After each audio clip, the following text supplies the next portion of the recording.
बिस्मिल्लाहिर्रहमानिर्रहीम। अस्सलाम वालेकुम डियर स्टूडेंट। उम्मीद है आप सब अल्लाह के फजल करम से खैर वाफिस से होंगे। कैम 502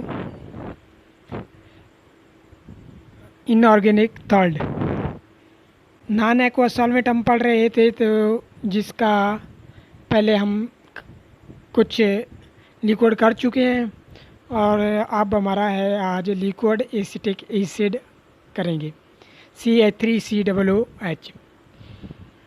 लिक्विड एसिटिक एसिड की अगर बात करें 6.5 मिलियन टन्स पर ईयर इसकी रिक्वायरमेंट है, ये बनाया जाता है।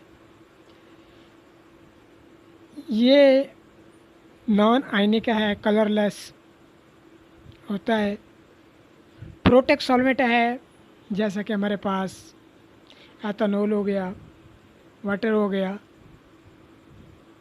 It dissolve not only polar compound but also in inorganic salt and sugars। ये सिर्फ पोलर कंपाउंड में नहीं होता डिज़ोल्व, बल्कि इनऑर्गेनिक साल्ट्स और बहुत सारे दूसरे कंपाउंड में भी सॉल्युबल है। ये पोलर के साथ साथ नॉन पोलर में भी होता है। ये इसका सरप्राइजिंग एक है कि ये नॉन पोलर में भी सॉल्युबल होता है कुछ, और वाटर में ये सॉल्युबल है, और ये एक ऑर्गेनिक है। फिज़िकल प्रॉपर्टी अगर देखें, liquid range 16.6 degree to 118 degree तक है। बॉइलिंग पॉइंट इसका 118 डिग्री होगा फिर, और जो 16.6 है हमारे पास, मेल्टिंग पॉइंट इसका 16.6 डिग्री है। डाईपोल मूवमेंट 1.74 डिग्री है, और डेंसिटी हमारे पास 1.05 ग्राम पर सेंटीमीटर मुकाब है। डाई इलेक्ट्रिक कांस्टेंट 6.2 है at 20 degree Celsius. Very low dielectric constant है।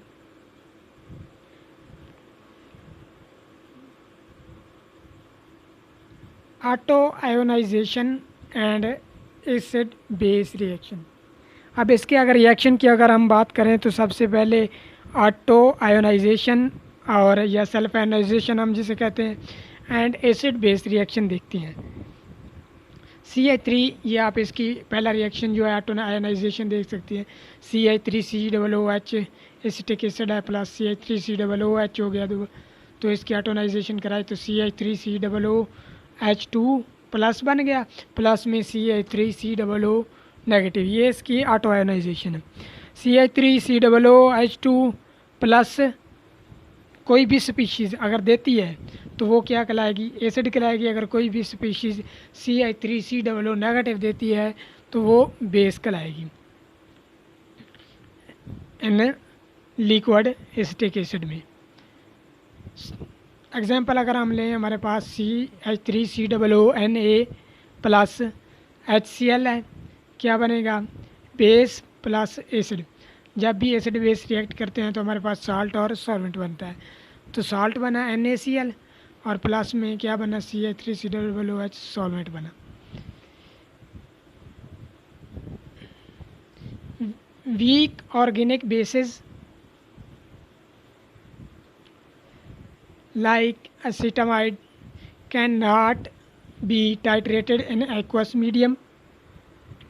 जो वीक ऑर्गेनिक बेसिस हैं जैसा कि एसिटामाइड है, ये टाइट्रेट नहीं होते एक्वस मीडियम में, लेकिन but they may be titrated in acetic acid medium. लेकिन ये एसिटिक एसिड मीडियम में क्या होते हैं, टाइट्रेट हो जाते हैं। बी एक जनरली क्या लिया है, वीक ऑर्गेनिक बेस लिया है, प्लस CH3COOH है, क्या बनेगा, प्रोटॉन एक्सेप्ट किया क्योंकि बेस है तो BH प्लस बन गया, प्लस में CH3COO नेगेटिव बन गया। प्रेसिपिटेशन रिएक्शन की अगर हम बात करें, जैसे हम दूसरों में देखते हैं सेम उसी तरह इसके में भी प्रेसिपिटेशन मेथड होते हैं। अगर पहला रिएक्शन हम देखें तो AgNO3 प्लस CaCl2 का जब हम रिएक्ट कराते हैं N लिक्विड एसिटिक एसिड, यहाँ आप लिक्विड एसिटिक एसिड लिख दें। लिक्विड एसिटिक एसिड में तो क्या बनेगा 2AgCl प्लस CaNO3 2AgCl क्या बनेंगे प्रेसिपिटेट, और साथ में ये प्रेसिपिटेट होके और CaNO3 बने।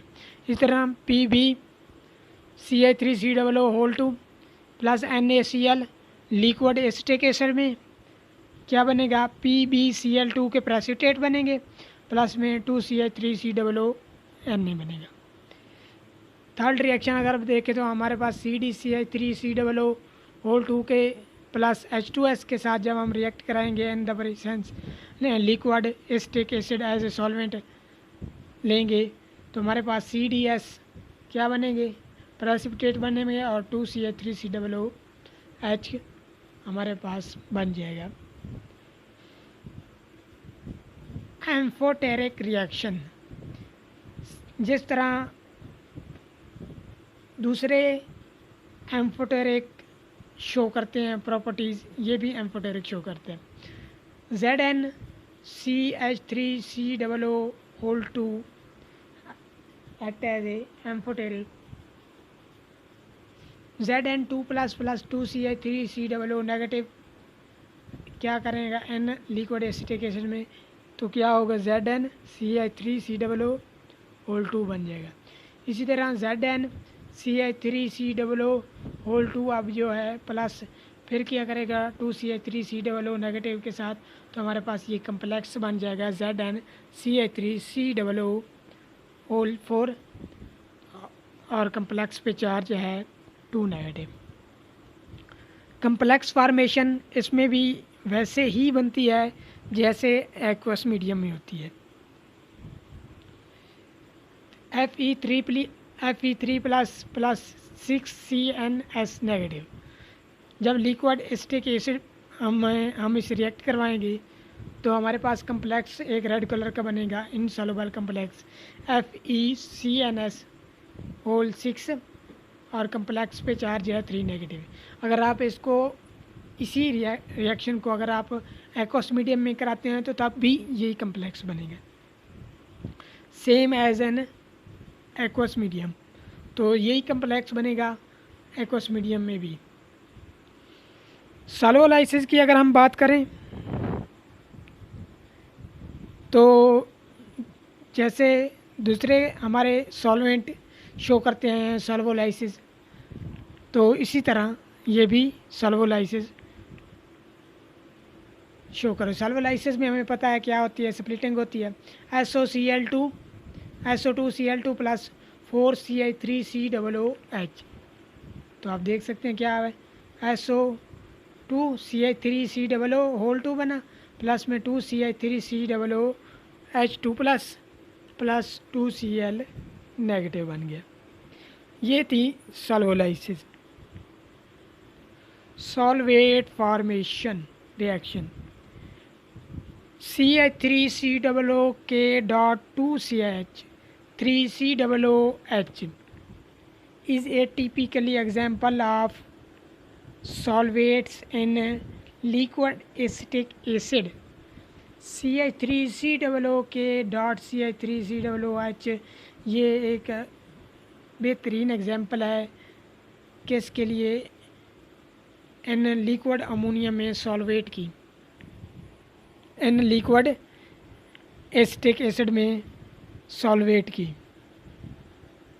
एक बेहतरीन एग्जांपल है। तो ये थे हमारे रिएक्शन। आपने देखा कि जिस तरह हमने बाकी तमाम सॉल्वेंट में रिएक्शन देखे, इसमें भी उसी तरह acid base reaction, solvolysis, solvate, complex formation और एम्फोटेरिक सेल्फ आयोनाइजेशन या राटो आयोनाइजेशन। तो तमाम में क्या थे, सेम रिएक्शन थे, यानी कि इसी टाइप के हमने रिएक्शन देखे 5-6 टाइप के। तो अगर आपको इन 5-6 टाइप की बेसिक का पता है तो इंशाल्लाह आपको कोई डिफ़िकल्टी नहीं होगी, तमाम में इजी होगा। सिर्फ हम क्या करते हैं, सॉल्वेंट ही चेंज करते हैं।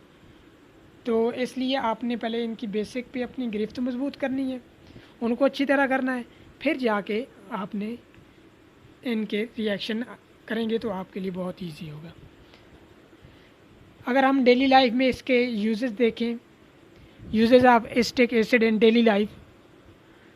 Acetic acid with chemical formula CH3COOH is a monocarboxylic acid with one COOH group. For the manufacturing of various dye stuff and perfumes, marine fiber, synthetic fiber and textiles, inks and dyes, soft drink bottle, rubbers and plastics, pesticides, would glues, लकड़ियों के लिए जो glue इस्तेमाल होता है, for testing blood in clinical laboratory, blood का है जो हम क्लिनिकल लेबॉर्ट्री में टेस्ट करते हैं, used in film industry, film industry में यूज़ होता है, for the treatment of outer air infection from the growth of fungus and bacteria. तो ये एसिटिक एसिड के यूज्ड एज फूड एडिटिव, ये आप देख सकते हैं बेतहाशा इनके हमारे डेली लाइफ में इस्तेमाल आते हैं। तो ये था हमारा liquid acetic acid. Thank you, अल्लाह हाफिज़।